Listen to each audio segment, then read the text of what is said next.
Hi, welcome to Smith & Grezzy's Big Chat Brass. This is podcast number 8 already. We're delighted to have along as a guest this evening Alan Morrison. Me and Sandy have always been huge admirers of Alan's playing, and it's so nice to see you, Alan, and welcome on board. Well, thank you very much. I'm very much looking forward to it. I've enjoyed your podcast so far. It's a great mixture of chat and a bit of laughter and a bit of various other things. But let's see where it goes tonight. Absolutely, yeah. Alan. I know we've spoke privately over the years, and you always told me about the great influence of your father on your early playing career. Yeah. Can you just expand on that for us? Yeah, sure. My father was a semi-pro trumpet player. He was an accountant by day. He worked for the local authorities in Middlesbrough, Cleveland County and Middlesbrough Borough Council. But by in the evenings, he was lead trumpet in a dance band in one of the local hotels in Middlesbrough, the Ladle Hotel, and he was in that band for knocking on 30 years. What? And at times he played 6 nights a week. He worked 5 days a week, 9 till 5 every day, and then 6 nights a week, sometimes till 1 or 2 o'clock in the morning. So he worked really hard, and he was a very, very good trumpet player, dance band style trumpet player, a little bit of jazz, but he sort of like dangled the carrot to me when I was about 7-year-old. He'd said to me, to my mother, I'm not going to force him to play. But I'm going to sort of like dangle the carrot to him. And he stood in front of me on a Sunday afternoon for about 4 Sundays on the trot and practiced.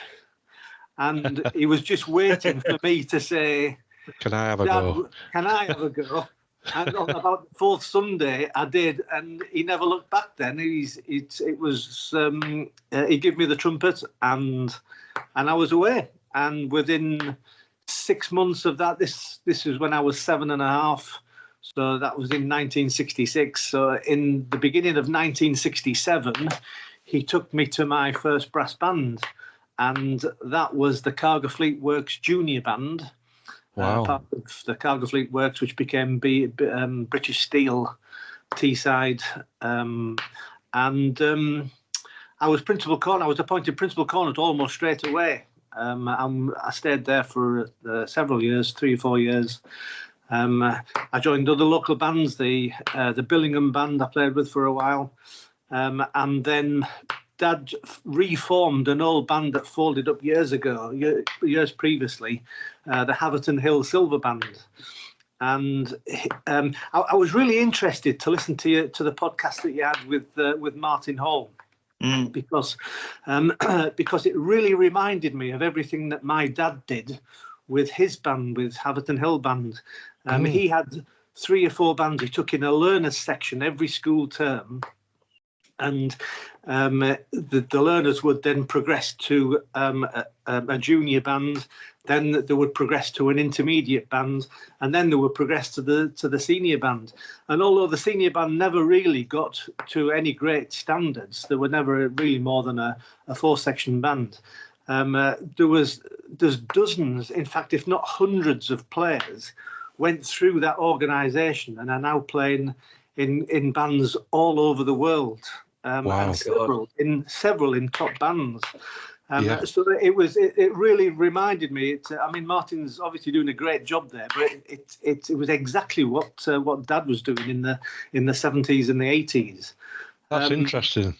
Yeah, and it's a model that we should be repeating, isn't it?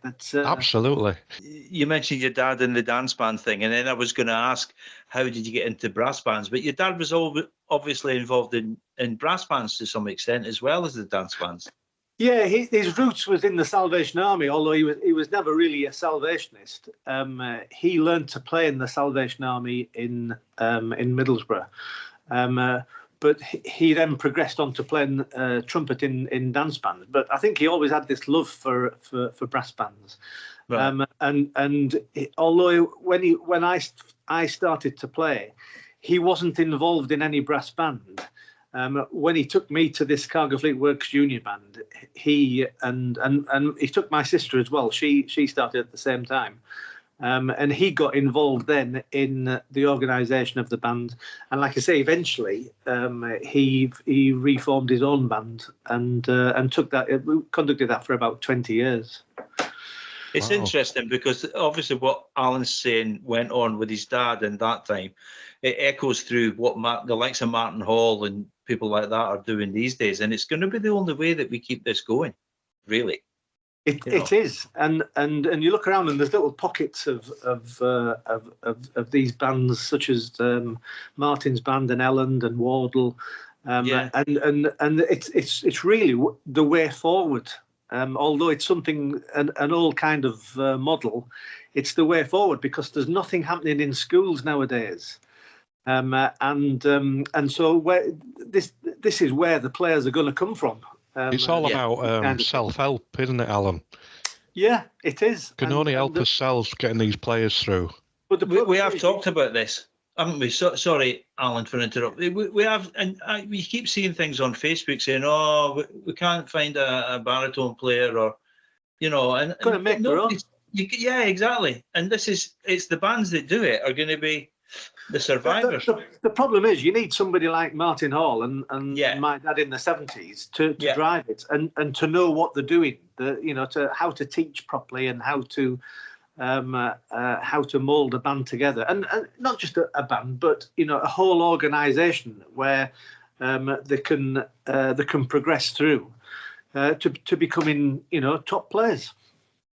So where did you end up after that then? How did you get into sort of top section banding, if you want to put it like that? How did that come about?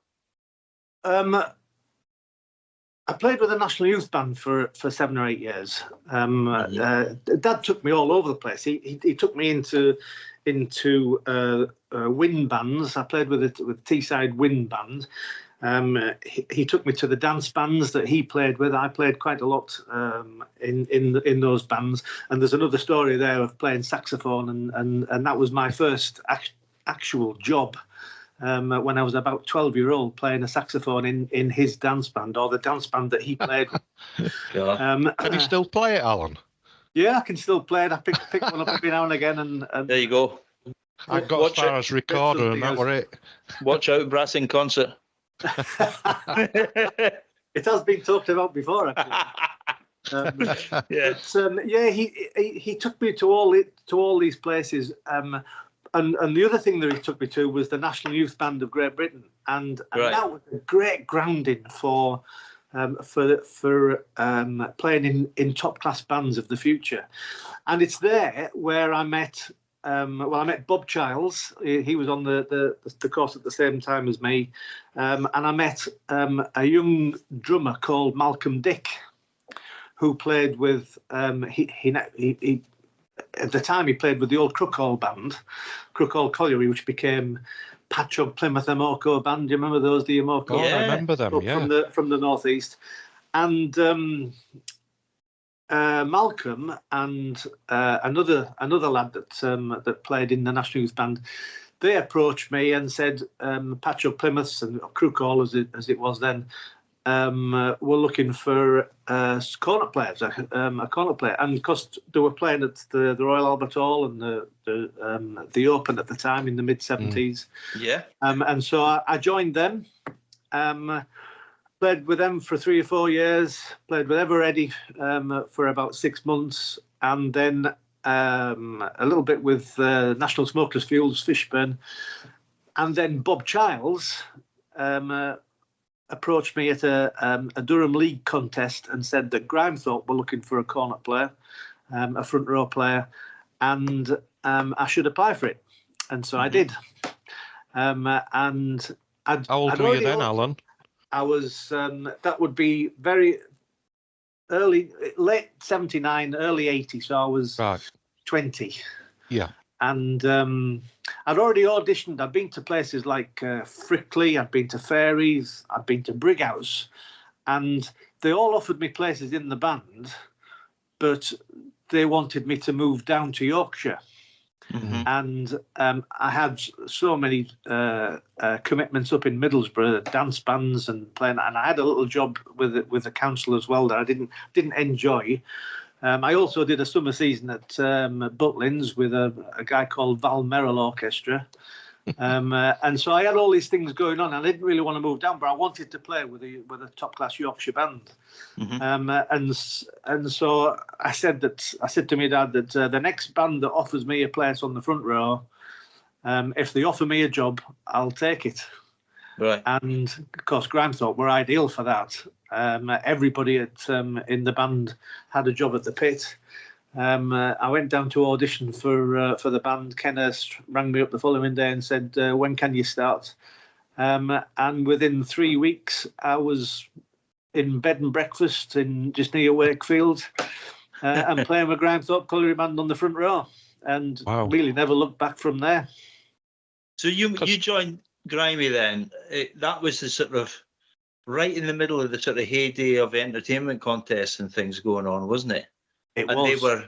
They were bang. Well, to go back to the early 70s when Mr. Howarth, Gary Howarth, had them for a few years, and then he literally passed the baton on to the likes of Ray Farr and stuff. By then, Grimethorpe had the reputation for entertainment contests, and they had developed a way of doing it that was sort of unique to them, wasn't it? Yeah, Mr. Howarth had developed this this formula of a programme.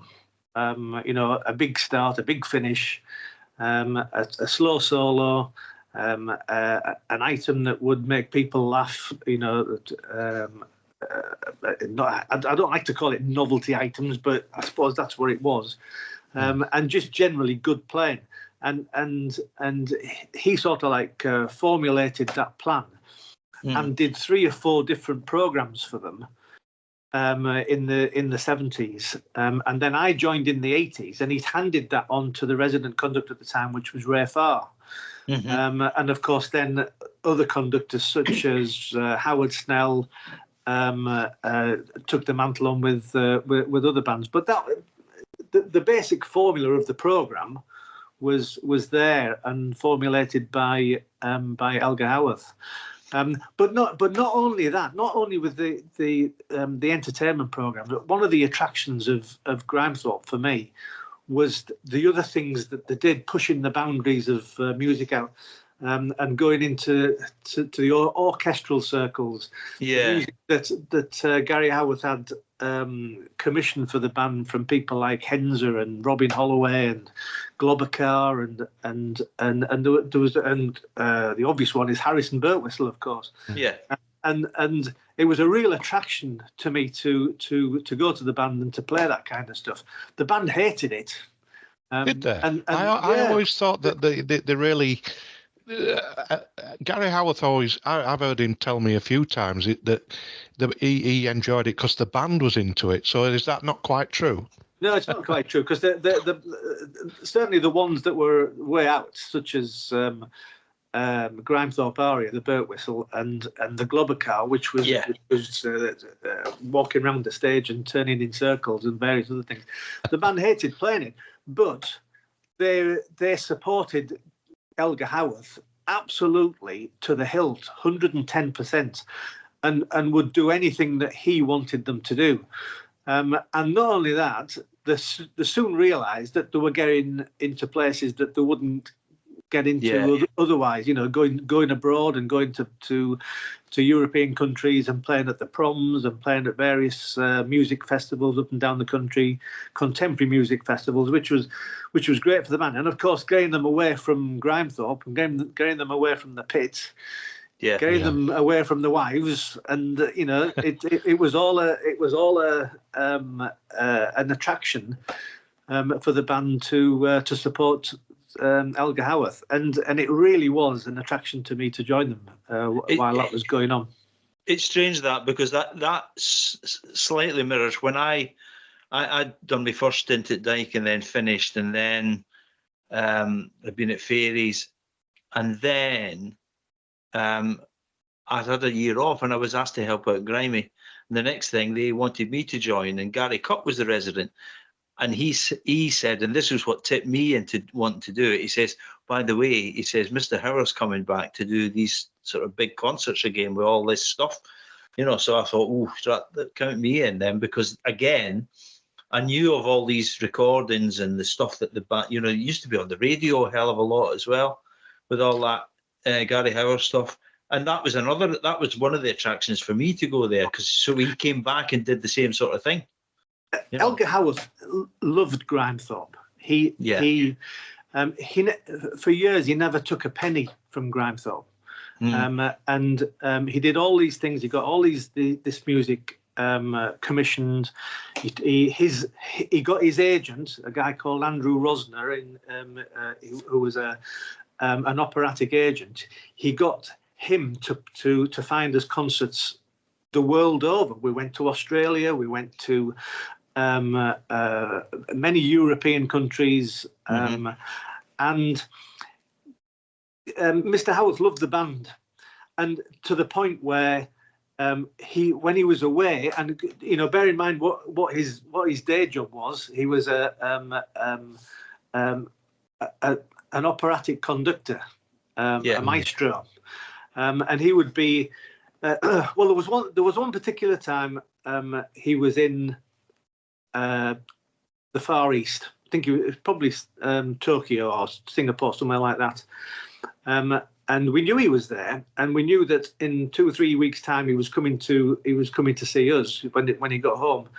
But I got a call early one morning, and it was Mr. Howarth on the phone, and he said, Alan, he said, I can't seem to get hold of Ken Hurst. He said, so I'm ringing you. He said, I want to come to a band practice in a couple of days' time. He says, can you organise that for me? And I said, but you're in the Far East, aren't you? He said, I've got to get away from this place. I need to see Grimethorpe. and he took a couple of days off from whatever he was doing, some opera. He got steps in. He flew back to England, and he got a train up to Yorkshire. Me and Ken picked him up at Doncaster Station, and he came into the band, and he just went into the library, got 3 or 4 pieces of music out, High Peak and things like that. Some of the big stuff at the time. Ran through them, and then he said to me, he said, I'd now like to go and play tennis. And so me and him went to South Emsall tennis courts and played tennis. And then he said and Ken was there. Ken was the umpire.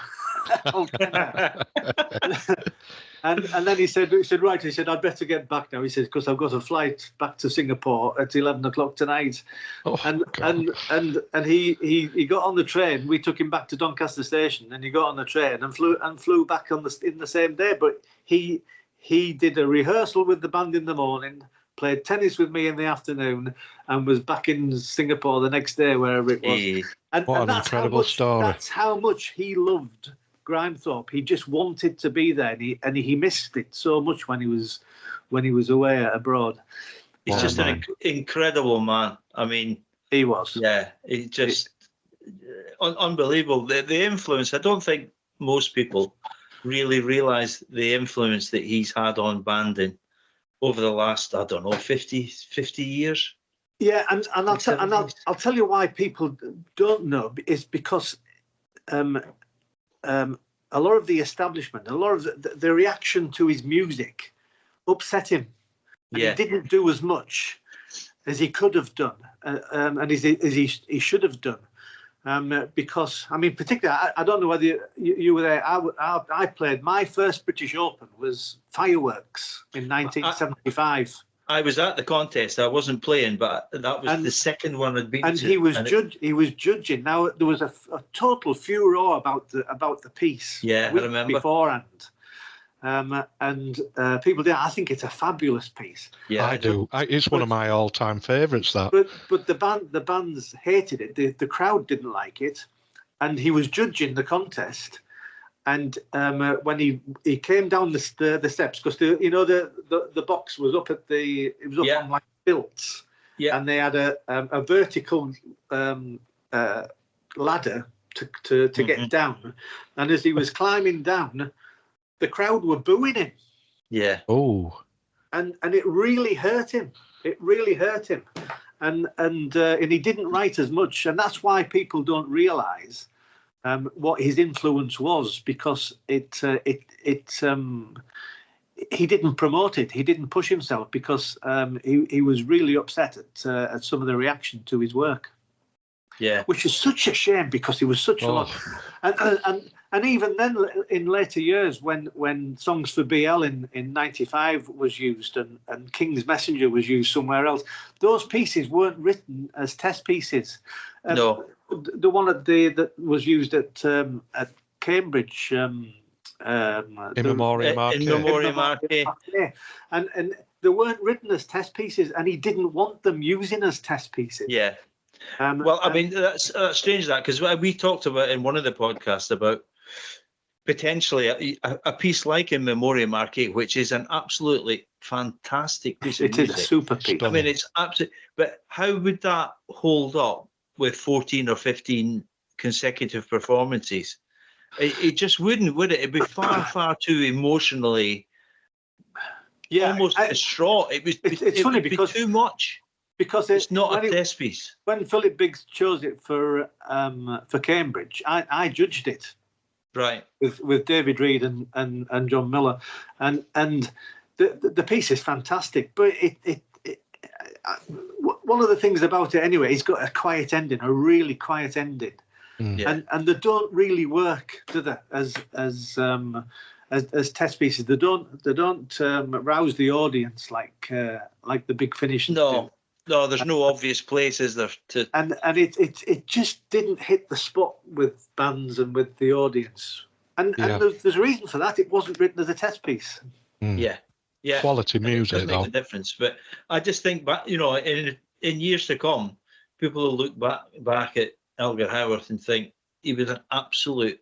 I can't think of anybody bigger. I can't. Yeah, he is. I think that. Yeah, I know. And I know it's overworked, but he really was. I remember being at Grimy and playing, and I'd be knocking about in the library with Dave Barraclough, just looking at things and hunting things down, and I found this old bit of manuscript, single page, big A3, folded in quarters, faded pencil, and it was his handwriting. Recognised it, and I took it to him, and I said, "Oh, Mr. Howarth, I found this in the back room," and I says, and it was like a short score. He would love, there would be 2 or 3 cornet parts, and there was like one line for horns with 3 horn parts on it, all pencil. And I says, would you mind if I says, this is all there is. There's no parts, there's nothing, no score, nothing, just this bit of paper. I says, would you mind if I put all this on the computer and we tried it, And he says, well, let me have a look. And I had a look, and it was Bonnie Briar Bush folk song. Oh, really? And he says, he says, I vaguely remember. I used to write these, he says, on the train on the way up from London. He did. And he'd not heard it for, I don't know how long, 20 years. He did. Yeah. And I put it on the computer for him, and then he, we sort of checked that it was all right, and we played it, and it is absolutely spellbinding. Stunning piece. It is. Stunning. And he's just sat on the bloody train, coming up. When Grimethorpe appointed me as principal cornet, which was a couple of years after I joined them at 1982, the band said, well, actually, Elgar Howarth came up, and he said to me, he said, perhaps we should get together sometime, Alan, and just have a discussion and let's just play a few ditties together. And he said, I said, yeah, he said, because I thought it would be when he came up. And he said, no, he said, I'll get Ken to put you on a train. He said, and you come down to my house next Saturday. How's that? And I said, yeah, fine. So I went down to his house. In fact, I didn't go on the train. I drove, parked outside his house. It was in Highgate in North London. And I knocked on his door at 9 o'clock. And his wife Mary came to the door, and he said, she said, morning, Alan. She said, just come in. She said, I'll make you a cup of tea. She said, Gary will be about 20 minutes. And he came down and he was still in his pajamas. and he said, right, he said, let's just play. And he got out I was expecting him to get the album out. He didn't. He got out, do you remember the artistic soloist? The right Yeah. He got that out. He said, right, he said, I'm just going to go and brush my teeth. He said, you play me the first tune on there. And so I started to play it, and he went up and he came back down about 10 minutes later, and he said, very, very interesting. He said, I really enjoyed that. He said, I'm not going to say any of it's wrong. He says, but what I'm going to do is I'm going to play it now. And he said, and this is how I would play it. And he sat there and played it, and I played it absolutely not perfect. Bear in mind, he'd been retired as a trumpet player for about 10 years. And he played it on his trumpet, and absolutely superb. And we spent the whole day. I was only supposed to be there an hour, and we spent the whole day. Mary came back in at about 5 o'clock and said, Gary, don't you think you'd better let Alan go home? He's got a long way to go. And he said, what time is it? What time is it? He said, we've just spent the whole day going through this artistic soloist. I'd play it first, then he'd play it the way he thought, and we'd sit and discuss it. And I learned so much in those days. And I did it about 4 times. And it was just a fantastic day of learning and listening to him talk. And the good thing about him as well is that he spoke to me on a level. And what I had to say, what I had to play was he took that as just a different idea, not wrong, or that he was teaching me anything. It was almost as if I was teaching him something as well. And he was just such a fantastic musician, but such a personable guy, because he had no airs and graces about him. No, it looked as if he did when you watched him conduct. Yes. It looked as if he did. And he sounded sometimes like he did as well. Sound very pompous sometimes, without a doubt. But when you sat and talked to him, he wanted to listen to you as much as you wanted to listen to him. Yeah, Alan, this is really fascinating. One of my early memories, I'd actually joined Brighouse, I think, as a young lad, and I went. They weren't playing at Granada Band of the Year, but I went over to Warrington, and I watched you do the show where you all moved, and you played the Harry James. That's right, yeah. How did all that come about, Alan? It all came about for 2 reasons, really. We would, for 2 or 3 years, we'd not won Granada, and it was because we didn't really have the programs. Ray Farr was conducting the band. He did 2 or 3 really good years. Mm-hmm. Then we ran out a little bit of steam. I think it was 83 and 84. We ran out a little bit of steam. We were second or third. And so we'd not won it for a couple of years. And we were always desperate to get Gary Howarth back involved and doing something. But the other reason was that we went out on strike. And in 1984, we'd been on strike from March 84 and right the way through to March 85. And we had loads and loads of time to rehearse. And so after the Granada Band of the Year in 84, we said to Ken Hurst, talk to Mr. Howarth, ask him to come up with a programme. He's got a year to come up with a programme next year. And persuade him to we want him to do it. And I think he took pity on the fact that we were all on strike as well. And he came up and he said, right, he says, I'm going to do this. He says, but he said, it's not going to be what you expect. It's not going to be like the programs we did 10 years ago. It's going to be something completely different. It's going to have choreography. It's going to have no chairs on the stage. He said, you're going to be walking around. He said, you're going to be doing different things. He said, there'll be things going off all over the place. And he said, and it won't be any new music. He said, it'll be stuff that you already know and already play. He says, but I'm not going to do it unless you're 100% behind me. And as I said earlier, we were always 100% behind him. So we just said, just get on with it. Let's do it. So we sat in the band room and he pulled out Farandole. Mm-hmm. He pulled out a couple of pieces from the Joan Glover thing that we did a few years previously. The slow one, yeah. The slow one. And the only new thing that he brought was the Lucerne song to start the programme off and to finish the programme. Mm-hmm. And of course, there was the Harry James. He wanted something to do without the conductor. And he said to me, he said, if we did the Harry James, he said, would you be able to point them in and, to bring them and start them? And we worked the whole programme out as to different people would start the bands.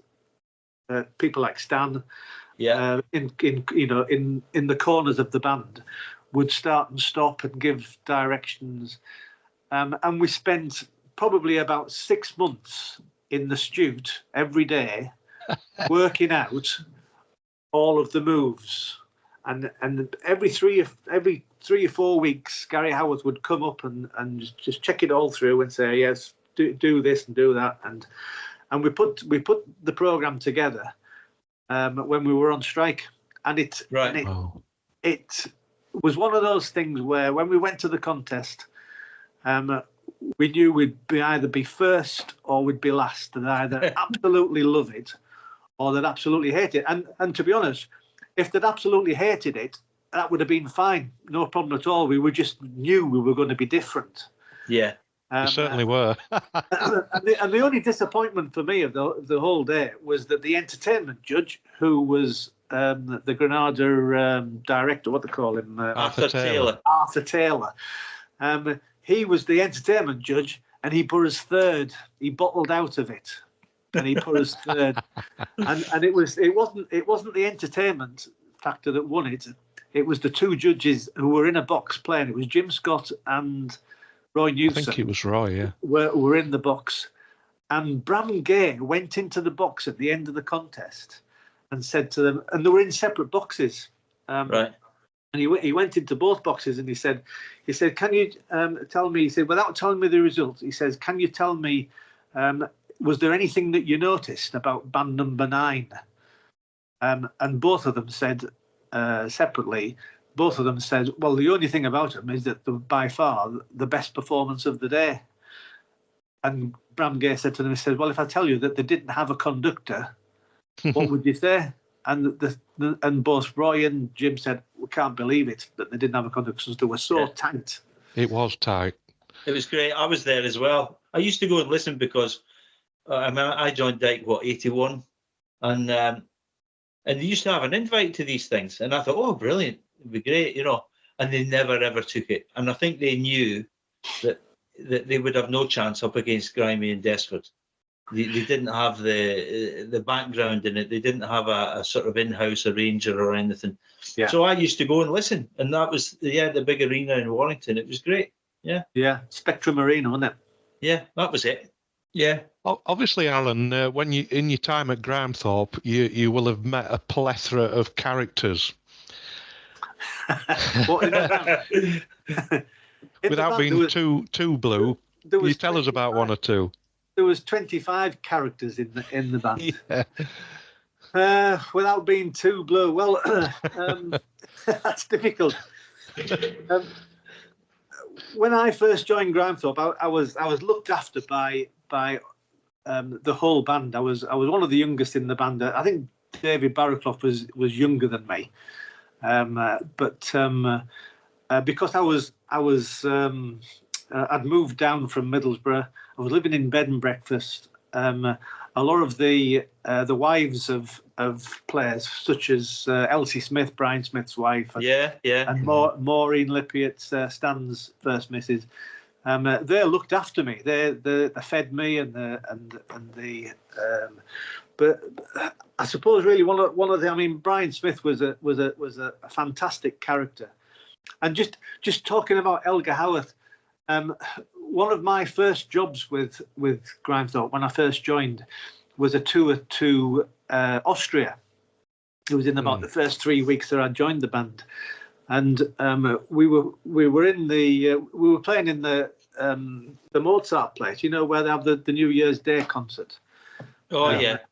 And we were rehearsing in there, And there was a piece that we were playing, one of these contemporary music things, and there was lots of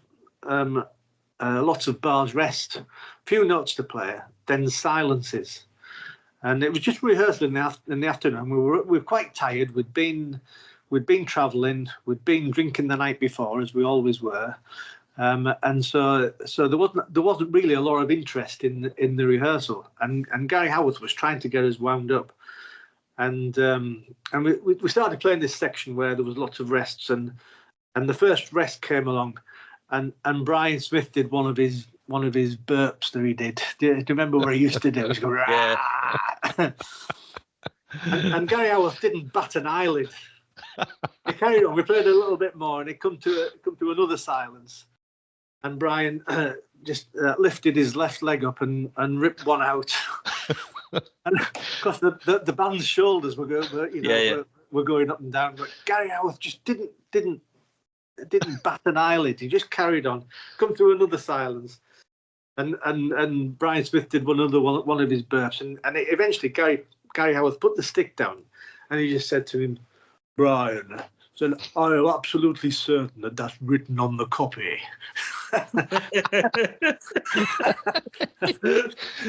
Oh, that's brilliant. The band just collapsed. But there's loads of stories like that about Grimethorpe, about different things that happen. You just sometimes you should write a book and put them all down. Yeah, Alan, when you're obviously the first playing guest that we've had on, but we've for players like yourself, we were going to call it the Jeff Whittam moment. And this is memorable performances. Now, me and Sandy have had a chat, and without a doubt, my most memorable performance from you was at the Royal Albert Hall on New Jerusalem. Yeah. Would you agree with that? Yeah, I think so. Yeah, it was. I had a listen again today, and it's special. Yeah, it was just one of those things that everything went absolutely right for the band on stage, and it came out of nowhere really because of what had been going on the week before. Yeah, it was some big news, wasn't it? It's the whole Brassed-off story, isn't it? Yes. And it was on the Tuesday afternoon the government announced 33 pit closures, and the world's media and press descended on Yorkshire, and one of them found out that the Grimethorpe Colliery Band were actually rehearsing for a competition last weekend, so they all congregated in a school playground in Grimethorpe, and there was all these satellite dishes and all these television crews from all over the world. We're trying to get interviews with players in the band and players around the village, mine workers around the village, and it really affected the preparations for the band. When we travelled to London on the Friday afternoon, there was 2 or 3 cars with cameramen hanging out of the window, and they were actually overtaking us and filming us as we were travelling in the bus. Oh my God! Almost causing pile-ups. You know, there was 2 or 3 of them all the way down. When we got to the hotel in London, we couldn't actually get in the foyer of the hotel for the press. Wanted to, and so the rehearsals were an absolute nightmare. And in the end, at about 9 o'clock on the Friday night, Frank Renton just stamped his feet and just said, "Everybody out! I need to rehearse." And he cleared the room, cleared the foyer, the hotel, and we rehearsed. But the playing wasn't very good because we had no preparation during the week. And on the Saturday, we went to the Royal Albert Hall. We drew late on about number 17, and the band pulled out this performance that came from nowhere. Really. And it was special. It all came together. The atmosphere in the hall was absolutely electric. And one of the stories of that was that because I was the voice of God And Frank had said to me weeks before, said, "I want you to do it from the gods, out of sight of everybody. You know, nobody sees the voice of God." He said, "So I want you to go right up into the gods of the Royal Albert Hall." And so I had to go up to the gods with an escort, a steward, who was actually Frank Wolf. Do you remember Frank Wolf? I remember Frank. And Frank took me up, and Gary Cutt came with us. Gary Cutt was a resident at the time, and he came with me. And the three of us went up 3 bands before we were due to play. And so I got everything set up right at the back of the gods, so I couldn't see the audience. And as it came to our turn to play, Gary Cutt and Frank Wolf were stood on the rail, leaning on the rail, having a chat. In those days, the lights went down. When the band was just about to start, the lights went down, the whistle went, the lights went down. And Frank had said to me, he said, "I'll give you a sign. When I want you to start," he said, "I'll give you a sign." But I couldn't see him. So I said to Gary, "Just keep your eye on Frank. When he gives you the sign," I said, "let me know." But Gary was in deep conversation with Frank Wolf, and I was warming up at the back. And I suddenly thought, the lights have gone down here. What's going on stage? So I shouted to Gary. I said, "Gary, what's going on?" And he looked around. He looked over. He said, "Oh yeah, you can start whenever you want."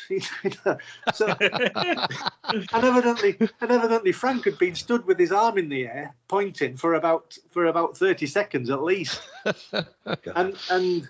and my missus was in the audience, and she said that because the audience couldn't see where I was, they had no idea where the sound was going to come from. Right. And they saw Frank put his arm up, and it seemed like an age before I started. She said it just built the tension in the hall, and it built the atmosphere, and then all of a sudden, bang, first note.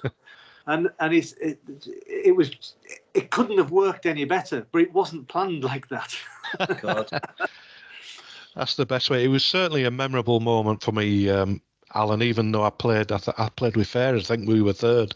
I was gutted, but when you'd played, I knew you'd done it. And I was so thrilled for everybody at Grimy at that time, because you'd been through a lot that week. It was a difficult time. The pit, the announcement of the pit closure that Tuesday was a complete shock. There was 90 years of coal left at Grimethorpe when they shut it, and we knew that there was going to be some pit closures announced, but we just never thought nobody thought it would be, Grimethorpe would be one of them. So it was a bit of a shock. What was that a contributor factory of you leaving Grimethorpe, or am I on the wrong line there? No, it had to be, really, because I'd spent 14 or 15 years at Grimethorpe. They paid me as they did with everybody. They paid a very good wage to play with the band and do nothing else. Yeah. And when the pit closed the following year, it actually went in. It didn't close until the end of '93. There was 17 players left in the band that had that relied on jobs at the pit. And so when the pit closed, the band then had to decide what they were going to do about paying players. And they were, as principal cornet, they offered me a retainer, and it was probably about 25% of what I'd been getting at the pit. Yeah. And even though it was an excellent retainer for the principal cornet of a brass band, it just didn't cut it for me, and I stayed for about another year, but I had to do other things. That's when I started examining for the Associated Board. I was doing a lot of trumpet work with the BBC, and I was even playing a bit with Sid Lawrence at the time, and I was doing other things, and those things were starting to get in the way of because the band was very, very busy. Yeah, they were. And so I took the decision whether I had to leave. There was other things as well. I was I think because of the pressure of what was going on, I became a self-employed professional musician, in effect, and I had these other pressures of having to earn a living and various things. And I just felt as well that I wasn't playing as well as what Grimethorpe really required at the time. Right. And so those two things, I thought, well, it's time to go. Right. And so I give them 6 months' notice. There's not many people give bands 6 months' notice, but No. I give Grimethorpe 6 months' notice and left at the end of the year. And the lads in the bands, all through that 6 months, they didn't believe I was going to go. Right. And of course, at the end of the year, I actually started to play a lot better than what I thought I'd been playing at the beginning of the year. And that's when Satchmo came up. I arranged Satchmo for the band. And the last contest I did with the band was Brass in Concert, where we won it quite easily. And I played Satchmo and won the best soloist. Mm-hmm. So it was quite difficult to leave after that. Yeah. Where I stuck to my guns and left. And I think it's my one regret really is that although I had to leave because of the financial situation, I wish I'd been able to stay for another few years because I missed all the brassed off thing. Yeah. And I would have liked to have done that. And they had some great tours on the back of brassed off. Yeah, I just joined.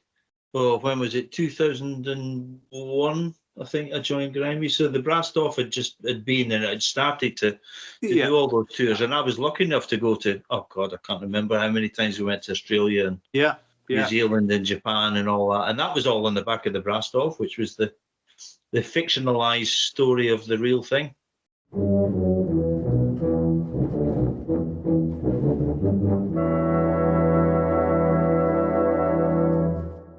You know. So then, Alan, you must have got into conducting a bit, and I did a bit of conducting at Rigid, didn't you? And I conducted Cellars for a bit, I went back to play. I always knew that I was a better player than I was a conductor, and because of that, I enjoyed it more. And so I went back to doing a bit of playing. I'd sorted my career out really, other than brass bands. Yeah. Like I was examining regularly for the board. I was doing about 13 weeks a year for that, which fit in great with brass bands, because wherever I was going with a band, I could just tell the board I was there, and they'd give me a couple of days examining. Right. So it fit in well. I was still doing quite a bit of the BBC trumpet work and session work. So everything was getting sorted. Then I wanted to play again, and so I joined Dick at Leyland. And, I'd forgotten about that one. Yeah, played nearly 2 years with Leyland. Yeah. And then I joined GUS, which was Travelsphere at the time. And then I went to Brighouse, which was a sort of like the start of a new chapter for me. Yeah. You were quite a few years at Brighouse, weren't you? Well, really on and off. I was as principal cornet. I think it was about 8 years. Then I conducted them for a couple of years. I remember because you recruited me. Yes, I did. I recruited Brookie as well. Yeah. Right. We know how to blame them. Nobody's listening to it. And then after David King came, I was resident for about 2 years, but it wasn't a regular gig. You know, it was when David was there was no work for the resident conductor. Yeah. And of course, David being David, he changed everything as soon as he walked in. Well, you've been there with this Sandy, haven't you? Yeah. He changed things around, and you thought you'd got a band sorted for him when he came. And he didn't like them, so which is just exactly what David is like, and absolutely, it's you know what you get with David. He's absolutely fantastic musician and fantastic conductor, But he's his own man. And, yeah, I was going to say that. And he changed things regularly as soon as he walked through the door. So it was difficult. When David was there because he was obviously resident in Australia. He came over for months at a time to conduct Brighouse. So whoever was resident conductor didn't get much work. So we had to go and do other things. You see, so. Yeah. So I had a period where I was in and out of Brighouse. I was one of the first deps for them, dep call, and of course there was the famous time when David King rang me up 8 days before the national finals, and said, "What you doing a week tomorrow?" I said, "I'm not really doing anything." I said, "Why?" He said, "Well, do you think you can play this, mate?" And he played the stop solo from Spirity down the phone to me. I said, "Do you think you can play this, mate?" And I said, "Yeah, what is it?" He said, "It's Spirity." He says, "And I need you to play stop next week." and so I signed back for them and did it with a week's notice. Wow. I remember, Alan, when Peter Roberts left YBS, he told me, he said, "I know exactly who I want." Yeah, he did. And when he told me your name, I was like, "But he's not a SOP player." Oh, he is. Yeah, because he heard me play SOP on Preludes at the That's right. with GUS. Yeah. And this is like years later, when Pete left to go to Black Dyke, and he rang me. Pete left after London. I can't remember what year it was, about 2006 or 7, something like that. Yeah. Mm-hmm. And I was principal corner to Brighouse at the time, and he rang me every night that week. and he just I'd said, "No, David," I said, "I'm principal corner to Brighouse." I said, "I don't want to come to YBS on SOP." He said, "I'll ring you tomorrow night, mate." And sure enough, he would have. He just wouldn't take no for an answer. And in the end, I said, "Look, David, stop ringing me, because I'm not coming." He was mad. I mean, Kingy, he's such a passionate. I remember him once when I was at Brighouse, and the phone went. I was his resident, and you know what he's like, and he did converse and stuff. The phone went one night at midnight. I was in bed, right? So I answered the phone. He says, "All right, mate." He says, "It's Davey." He says, "This bit at letter D." He says, "The bit that goes like this," and he's playing away. And he says, "Should it not go a bit more like, And I says, "Dave, it's midnight." He says, "Yeah, I know, mate. I know. But this bit of letter D, don't you think it should, And that was it. That he was just like, yeah, it didn't matter, did it? He was just no, it didn't matter. It's just. I was once in a big meeting at work, and the telephone came through. It's a Mr. David King for you. I says, "Put it through to the boardroom while we're having this meeting." And I says, "If you all want a good laugh, just keep quiet and listen to this." And he starts singing and playing down the phone to me, and they couldn't believe the passion of the man. Oh yeah. He says, "We need him here. We need him here." Yeah. So, Alan, was that about the time? Did the adjudicating start then as well? I mean, I know you were examining, but the brass band adjudicating. No, my adjudicating started in the mid-80s. Yeah. Long before that. The very first contest I judged was before I joined Grimethorpe, 1979. Wow. Right. But when I was only a kid, I'll tell you what happened there. It was the Durham solos, and I'd won the Durham solos 3 years on the trot. The slow melody solos. And the organisers said, "We don't want you to win the 4th year." He said, "So we want you to judge it." so I judged it for them. But I started judging in the mid-80s. The first guy to ring me to judge a contest was Frank Hodges. And I judged, he used to do the ones at the Free Trade Hall, the Northwest Brass Band Association things. Yeah. I did quite a few for him. And I did a few up in the Northeast for Jim Foxcroft. He organised a few contests. And I really enjoyed adjudicating. It's as an examiner, a music examiner, I find it fascinating, the assessment of music. Yeah. And it's something that I really do enjoy. I know it's a thankless task, because no matter what you do, whether you get it where you think you're absolutely right, there's going to be somebody that disagrees with it.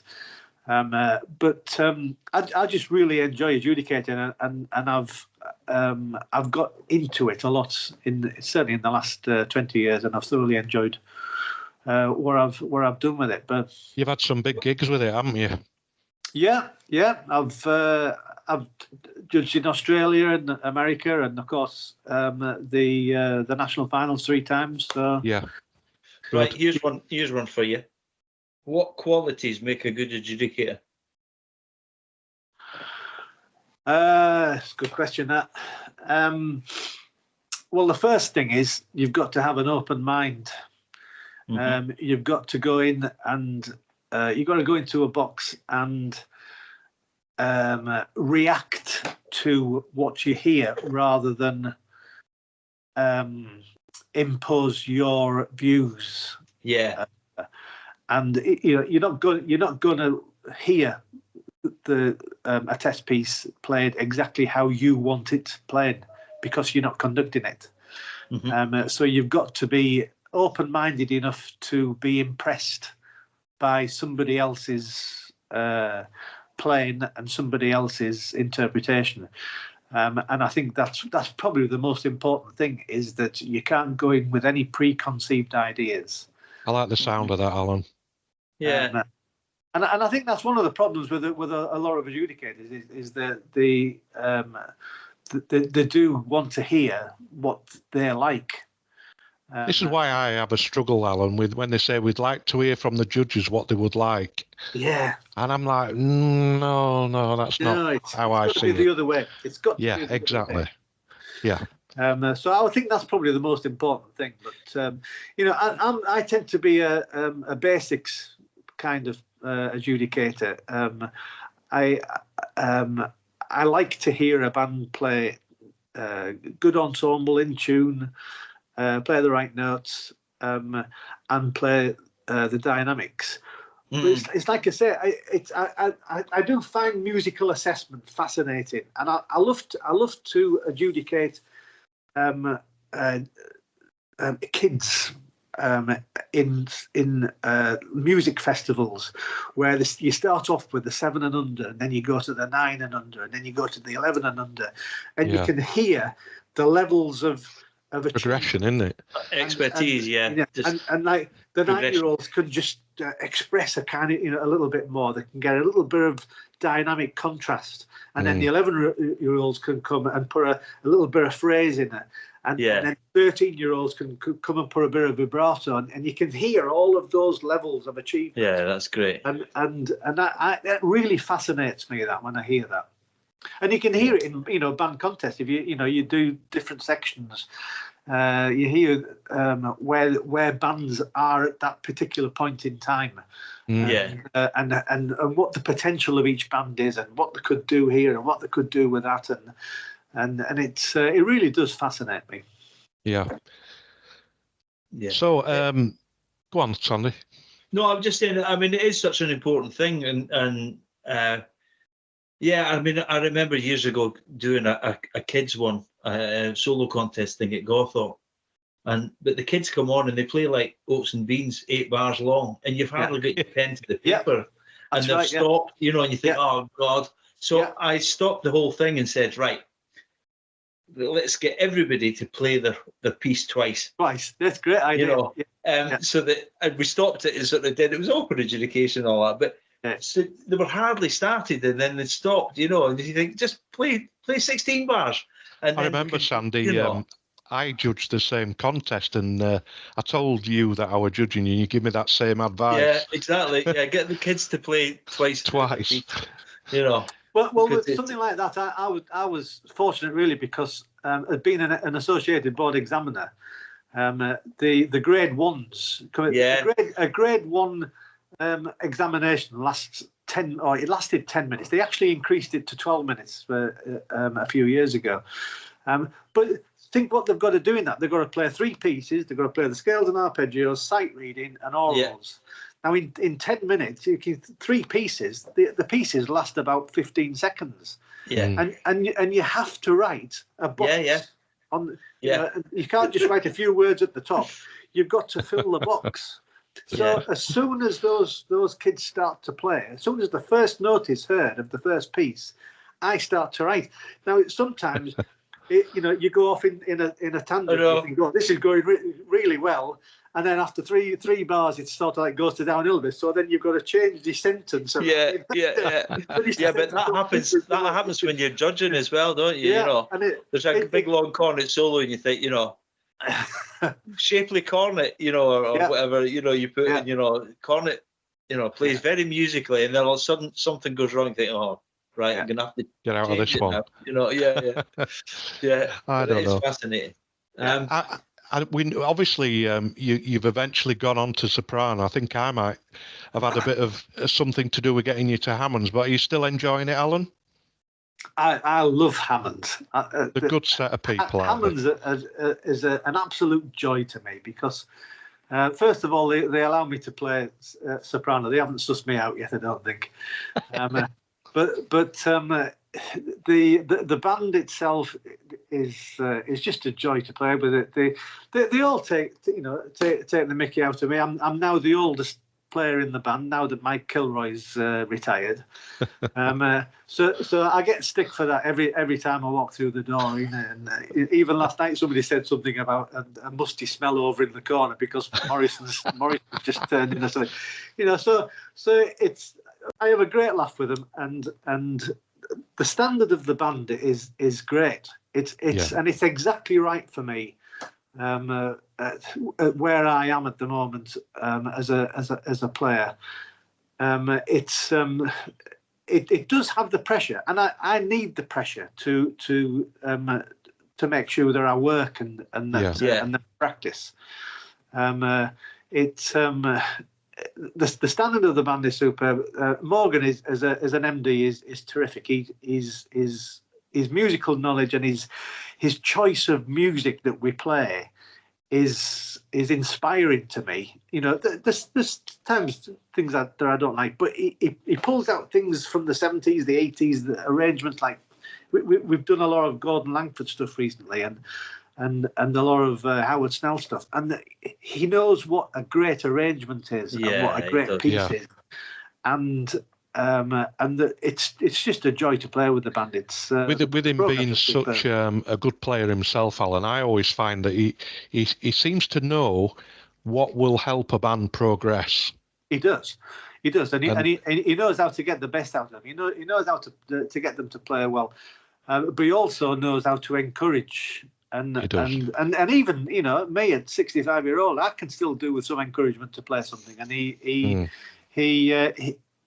can level his rehearsal, he can pitch his rehearsal exactly right. And he can give us a bollocking, and he does it in a nice way. But he can stamp his feet and have a go at us. And it makes us sit up and listen. But, he's quietly spoken, and he very rarely raises his voice, and he's just great at what he does. He's such a musical person as well. I mean, we talk on the phone 2 or 3 times a week, sometimes to the extent that the phone goes and it's Morgan Griffiths, and you think, oh, if I answer this now, I'm not going to be off the phone for an hour, So, but then when we do have a chat, we go off at tangents talking about all sorts of music and ideas and all this sort of stuff. But he is so well read and musical, and it's not just band music. We're talking everything, aren't we? Orchestral stuff, especially. He listens all to sorts everything. of ideas, conductors from orchestral world, all sorts of things. I don't know where he gets his time from. He's working at teaching euphonium at Leeds and various other places. He teaches in Bradford, and I don't know where he gets his time to listen to anything, because he'll ring me up or he'll bring some music in and say, I've been listening to this, and this is going to be great for the band. Yeah. And then the work he does on test pieces he is so prepared with the scores. Yeah. I don't know where he gets his time to do it, but he does, and it's great for the band. Yeah, it's good to see him doing so well with the band. And the players in the band as well. They're just great fun to be around. And good fun. And for someone that's been around bands for so many years, it's just so enjoyable to play with a band. I love it. Alan, these days with banding, what do you think are some of the main issues that banding's got currently, and how would you go about helping people to solve some of them? I think that brass banding in this country is at a crossroads. I think that we're in a position where our national championships are almost unfit for purpose now, and I'm not just talking about the structure of the whole. It needs a whole root and branch reorganisation, in my opinion. It needs a different structure of sections. Whether we go back to 4 sections. It needs a reduced championship section. 80 odd bands in the championship section is far too many. It needs if we want to play at the Royal Albert Hall, and I'm now quickly starting to think that the Royal Albert Hall is too expensive for us, and we should be thinking about going somewhere else. But to put bums on seats at that competition, I think you need probably 12 bands to play twice. It's interesting you say this, Alan. When this podcast goes out, you will hear a discussion me and Sandy had along these very lines. Yeah. So it's interesting it's coming from somebody else as well. Yeah. Not just me and Sandy ranting away.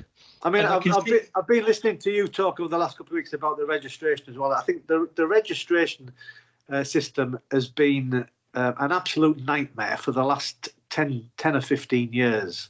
It needs completely overhauling. It needs deregulation in the lower sections. If you look at places like Norway and Switzerland, first of all, there's a residency rule in these countries, and that's why they are now producing players. Yes, absolutely fantastic. They produce their own players, and they're now bearing the fruits of what they've done for the last 20 years. Look at Tres Etoiles. They're all their own players that they've made themselves, and they're now world class.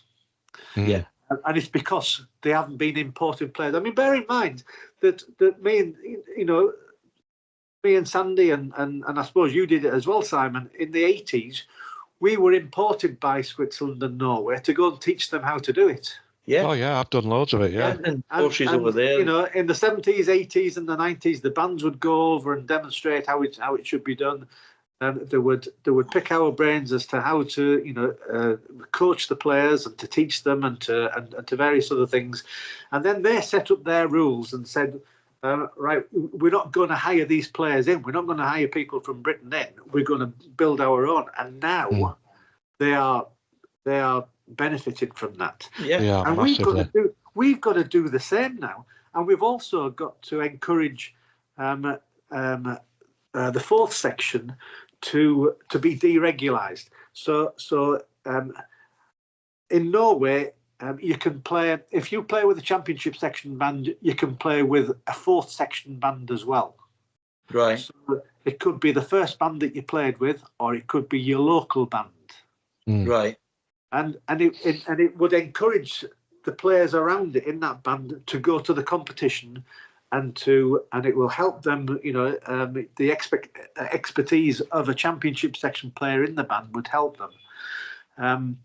But there's got to be other rules. There's got to be a pool of percussionists, or a pool of bass trombone players, or B flat bass players. The instruments that everybody struggles to get, particularly in the lower sections. They've got to start, catering for it. Out. And we've got to come up with a set of rules that will encourage 4 section bands and low section bands to play and go to the area contest. But not only that, the areas need reorganising. They need regrading. They need boundaries changing. It's a whole root and branch thing. Yeah. And then not only that, things like the registration of the British Open. I know you've talked about this because I've listened to it, and I agree with you entirely that what happened a few weeks ago was ridiculous. Anarchy. So the only reason we were suggesting things we did, and you've just mentioned this, Alan, was Norway already has this, a residency rule. Switzerland has it as well. Yeah. We're not encouraging British-born players. It's like a sticking plaster over a big wound. We'll just import 2 or 3 folk from Switzerland or Norway or whatever, and that is nonsense. Well, if you think about, you've got Tracy Tall now that have won the last 2 Europeans. 20 years ago, they could have hired any players from England to go in and play at their national championships, but they didn't. Yeah, they persevered, didn't they? They persevered and made their own, and they might not have won it for a few years, and they might not have had a principal coordinator or a principal youth on him, but now they have, because they've made their own, and not only that, they've made a load for other bands in the areas as well. Yeah. So it's we've got to learn from them, and we've got to. The problem is nobody's listening. The people who make the decisions are not listening to us. Don't you think some of the problem is that, we've started talking about some of this, and we're not the only ones. We know all the talk that goes on up behind the scenes and stuff, but progress or actual action is so bloody slow. Yeah. That we haven't got time to waste anymore. We haven't. We need to do things, not just talk about it and think, yeah, that's not a bad idea. Yeah, let's see what happens.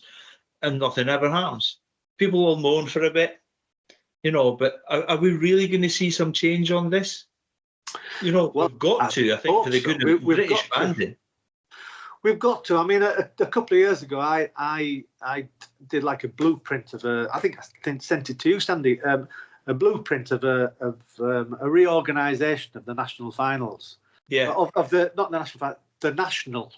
The area contests, regrading. Different ideas as to how to get bands to the finals and to particularly the championship final. And I sent it to various people. I sent it to Philip Morrison. I sent it to the Yorkshire area, and they're just not interested in it. They're just not interested. Now, I'm not saying that should be, my idea should be taken into, but it should be a starting point. You're just trying to. You've got to start somewhere, haven't you? You've got to get some discussion going. Yeah, and talk about it. We did on this podcast, which will be out by the time this podcast comes out.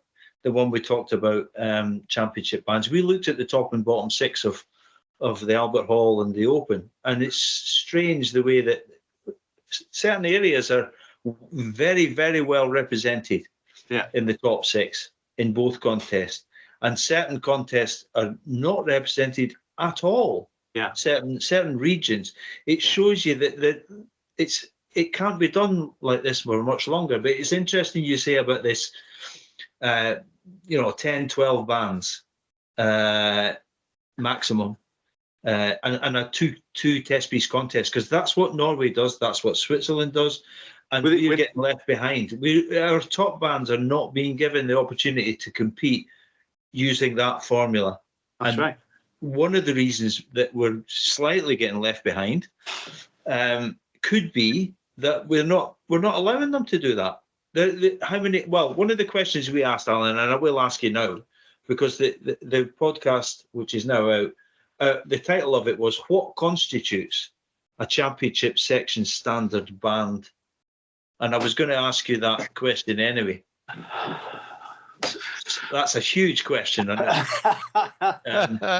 then you let the cat out the bag earlier, saying we've got far too many bands, and just I remember talking to a very well respected, now retired adjudicator a few years ago, and we were talking about this very subject, and he said, I asked him that. How many top section bands are there? And he asked me, and I said, I thought, I'll really stick my neck out. I'll say 30. So I said 30. And he said, really, Sandy? You think there's that many? And I thought, that's a bit harsh. But in actual fact... No, he's right. He's right. Yeah. He's right. There are about between 80 and 90 championship section bands that take part in the area contest. Yeah. And there's probably only... there's probably only 12 yes that can be classed as championship section, and they can compete with each other. They can be competitive and compete, yes, and would stand a chance of winning the national championships. Yes, and so you're looking at 70 or 80 bands that call themselves championship, and I have no disrespect for them whatsoever. You know, they've earned the right to be there because the system is as it is. Mm-hmm. But there must be about 70 bands who never qualify for the finals, but are championship section bands and stay as championship section bands. Now, to me, we would strengthen the whole system if those were filtered down into the first section, or let's even say let's reduce it even more. I mean, there was some area contest this year where the fourth section only had 3 bands. That was Wales. Four bands. You know, there's now not enough bands to support 5 sections. So it's an upside pyramid, isn't it? So yeah, it's an upside down pyramid. So we need to filter them all down. And you just think about, if we only had 12 championship section bands, look at what the standard of the second section, the next one down is going to be. It's going to be... And Alan, how they will grow playing more accessible music to them. Exactly. So then that filters down to the third section, and then it filters down to the fourth section. So all of a sudden, you've got a pyramid that goes the right way, and you've got at the base of the pyramid, you've got a load of bands that will be very, very good for the fourth section. Yeah.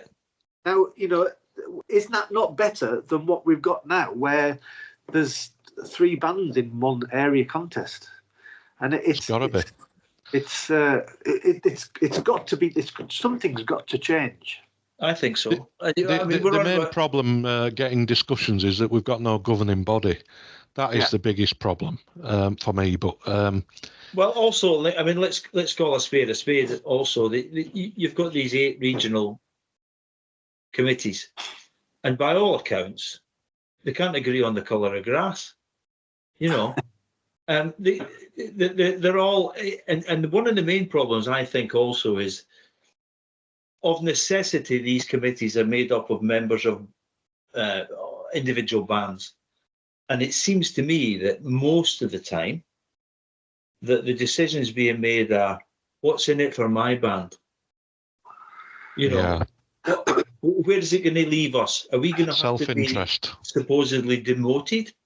But in actual fact, everybody knows that there is a top section of, 12, 15 bands, 20 maximum, probably. Yeah. And of those 20, how many are really competitive amongst themselves? You're back down to the 12 or even less that are really competitive, that have a chance of beating each other. Yeah.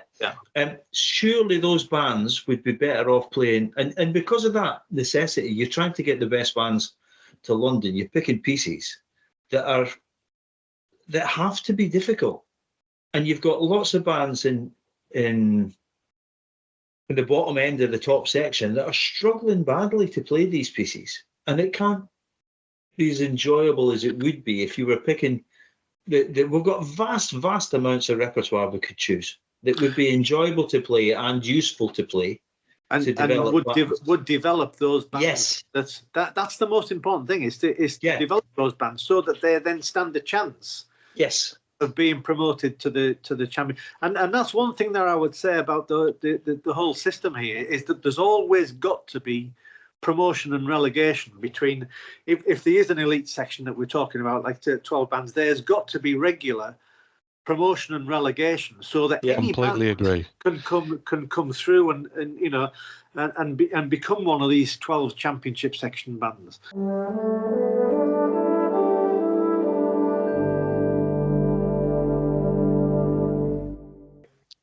Alan, that's been fantastic of you to come along and very, very insightful, as we thought it would be. Please enjoy the playing. You're playing great. And like I say, thanks from me and Sandy, and we'll see you around soon. Well, thanks very much. I've really enjoyed it, and keep these podcasts coming, because they're starting to become very popular. People are talking about them. Oh, that's interesting. And also it's getting into places that the things that we've been talking other about. Other podcasts can't reach. People are starting to get through, and this Good. is what we need. We need to know. And by the way, the jingles are absolutely superb. So it must have been a fantastic band that played them. It was a fantastic band, yeah. And the site read those as well. Okay, folks, that's all from us, Smith and Grezzy, and our guest Alan Morrison. Until the next one.